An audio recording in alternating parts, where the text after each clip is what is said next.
कि रोटी आपके स्वास्थ्य के लिए अच्छी केवल तभी होगी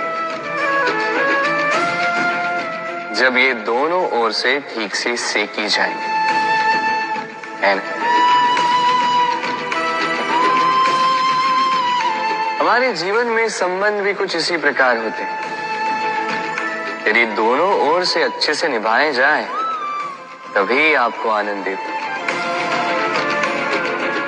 इसलिए केवल पाने के लिए आतुर न रहे, लौटाने में भी विश्वास रखें। क्योंकि जब एक संबंध में दोनों ओर से प्रेम होगा, दोनों ओर से करुणा होगी, कुछ करने की चाह होगी, तभी वो संबंध आपको जीवन में आनंद देगा। तो जब जब रोटी खाएं, स्मरण करें कि आपको आपके संबंधों को भी इसी प्रकार मधुर बनाना है। मन प्रसन्न होकर बोलेगा, राधे राधे।